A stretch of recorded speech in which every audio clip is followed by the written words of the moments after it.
Welcome back to another episode of the Sip to Tally preseason rankings. We're about a little over a week from the finale. We're actually going to do 2 episodes next Thursday because once I give you team number 2, you'll automatically know team number 1. So we have a little over a week left. Today we're going to get into team number 8. Yesterday, team number 9 was the Los Angeles Chargers. And recapping them, quarterback 8, running back 9, wide receiver 21, tight end 16, offensive line 8, defensive line 13. And again, shout out to Khalil Mack. I forgot to talk about you in the link that you deserve, but shout out to Khalil Mack. Linebacker 16, cornerback 24, and safety 6. Today's number 8 team actually was in a tie with yesterday's team. They have the same ending number. But again, like in previous ties on this countdown, when I put the 2 teams side by side, I interject myself and I say, which team is actually better from my naked eye? And in this case, I thought this team was a little bit better than the Los Angeles Chargers. I will tell you this is also a West Coast team. The Chargers coach used to coach them. I will say this is a team that is on a slide in the rankings because they normally were in the top 5 the last years I've done this. They're a victim of when you pay your quarterback, other areas of the team slide. And I'm sure you guys know who it is by now. Team number 8 is the San Francisco 49ers. Let's see what the San Francisco 49ers drafted to see how they can offset the price that Brock Purdy has commanded and try to help out their defense. They had a bunch of draft picks as well. They had 1, 2, 3, 4, 5, 6, 7, 8, 9, 10. They had 11 draft picks. Let's get into it and see what they did to try to offset that, because when you pay your quarterback, other areas suffer. They took Michael Williams, a defensive lineman out of Georgia, first round. Second round, they came back with Alfred Collins, a defensive tackle out of Texas, and they lost a lot up front. They did. They lost a lot. Came back with a linebacker, Nick Morton. Matter of fact, they lost something on the secondary level as well, too. Well, not secondary level, the second level of the defense as well. They lost, not lost. They added Upton Scott, a cornerback. They lost some on that level as well. And that's what happens when you pay your quarterback. Fourth round, CJ West, defensive tackle. So them first 5 picks, all defense. 3 defensive linemen, linebacker and a cornerback. Came back in the 4th round with Jordan Watkins, a wide receiver out of Ole Miss. 5th round, Jordan James, running back out of Oregon. 5th round, safety Marquise Siegel. Safety out of Kansas State. Curtis Rourke, quarterback out of Indiana. Linebacker Connor Colby out of Iowa. And I liked him. I liked Connor Colby. And then finished with Junior Bergen, a wide receiver out of Montana. Let's take a look at the depth chart and what they have going, and I can tell you how I have them ranked as well. Starting with Brock Purdy. Brock Purdy has now gotten some change in his pocket, and it affected the rest of the team as well, and you'll see it mostly on the defensive side of the ball.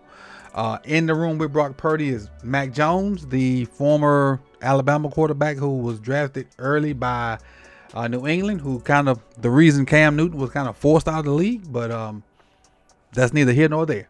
Curtis Rourke and Tanner Mordecai is also in that room as well. So I would say this: if something happens to Brock Purdy, and I don't wish ill will on anybody, they are doomed, completely doomed. But going to the running back room, and we know CMC is one of them dudes. Been down a little bit lately, but when healthy, CMC is a guy. Backing him up is Isaac Orlando, and then the rookie Jordan James. Going to the wide receiver room, the contract saga, trade saga with Brandon Ayuk is over with. He's in the building. They don't have Debo anymore. They do have Persall, who I like. Tim Jennings, who is solid. So So the receiver room is solid as well, as long as they stay on schedule and do what they need to do in the offensive side. They recently signed Equinemius St. Brown, which is Amon-Ra's brother. They got Demarcus Robinson, Jacob Cowing, who was a guy that I thought would be more than what he was so far. So the running back room is okay. It's not meh. It's not great. It's good. It's good. It's good. Now Ayuk is, if he can get back to what he was, will help out. But and I really like Pearsall to take a leap forward in year 2. Tight ends. I think they have the best tight end in the game right now. That's George Kittle. Blocking and catching the ball, like the best overall guy, to me, hands down, that's George Kittle. Also in that room with them is Luke Farrell, Ross Dillon, and Braden Willis. I don't think they have a 2, like a guy that can go with him and have like a 1-2 punch at the tight end room. I think it's Kittle and some guys. So you'll see that when I show the ranking too. But by far, Kittle is the guy as far as the number 1 tight end in the NFL. Up front, you got Trent Williams, Brent Barch, Jake Brendel, Dominique Pooney, who I think is in his 2nd year, and Connor McKivitz. And Trent is the ageless wonder that just keeps getting better like fine wine. And he anchors the left side of that line, and he goes as they go. A lot of the runs go off his side. When he pulls, they run behind him, and it's a thing of beauty to see him kind of play H-back and get a running start and pull on people and kind of take their head off. But let's see why I have each group ranked, and you can tell me if you agree or disagree with the ranking of each position group. Quarterback, I have 11, which puts them right outside the top 10. Running back 15, and if CMC gets back to his old form, that ranking will definitely change. Especially with Garendo and Jordan James in that room. Wide receiver 6, tight end 8, and it's Kittle's number 1, but he don't have anybody else in that room to support him as far as propping him up to be in the top 5 tight end group. And then O-line, I have him 10. Let's jump on over to the defensive side. Now this is where the Brock Purdy effect really has taken effect. Projected starters: Mykel Williams, rookie; Kevin Givens, Jordan Elliott. Now they do still have Nick Bosa, and Nick Bosa's a dude. Backups: Yetur Gross-Matos, who's okay. Alfred Collins, the backup, who's the rookie from Texas.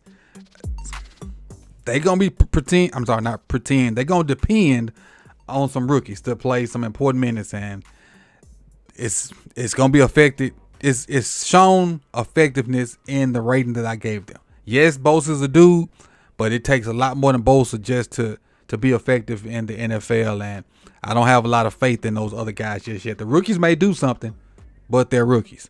So Bosa's a dude, not to take anything from Bosa, but he's a dude. On that second level, Fred Warner's still there. Fred Warner's a dude. He lost his running mate. Like I said, you lose people up front. You lost your number 2 linebacker who in my opinion was a dude as well. But Fred's still a guy. So Greenlaw's the name that was leaving my mind at the time. You lost Greenlaw. But Warner can still go. Warner's the best out there at linebacker. Just like Bosa's one of the best, Warner's the best out there at linebacker, but his running mate ain't what it used to be. You go on the third level with cornerback. You brought back Diamond Lenore. You got the rookie Upton Stout, who's probably going to be your nickel cornerback. Ronaldo Green, I think, is in his 2nd year from Florida State. So you're looking at 2 young corners that you're finna run out there with Lenore. You lost, I forget the other corner's name, but I know he's from Macomb, Mississippi. He was one of the top corners out there. So you lost a high-level player at every position because you got to pay Brock Purdy. And I'm not saying anything's right or wrong about that, but you got to do what you got to do. So that your defense is going to change completely. But let's take a look at how I have them ranked, and you can tell me whether you agree or disagree with the rankings for the San Francisco 49ers. Defensive line edge 31. Now, I know you're going to say that's crazy with Bosa in that group, but it's Bosa and a bunch of dudes, in my opinion. Especially you're going to depend a lot on some rookies, and you don't know what you're going to get out of those rookies. Linebackers, even with Fred Warner losing Greenlaw, I still got him at 3. Cornerback 19, because you got Upton Stout, who's a rookie. Green is in his 2nd year. You do have I keep messing his name up. Denominator Lenore, and I probably still mess his first name up. Forgive me for that. And then on the back end, I didn't even talk about the safeties. That's probably because they didn't mean much to me because they lost a guy at safety too. Hufunga.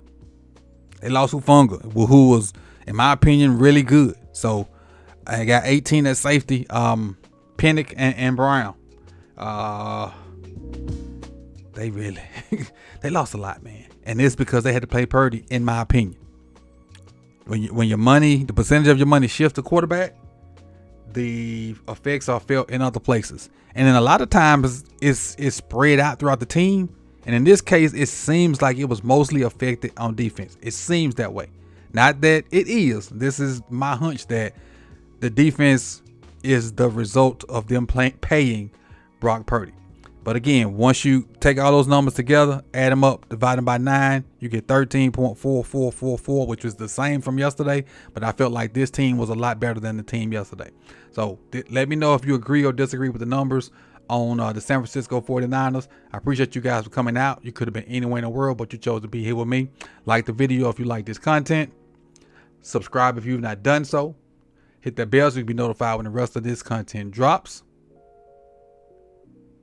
Comment and share.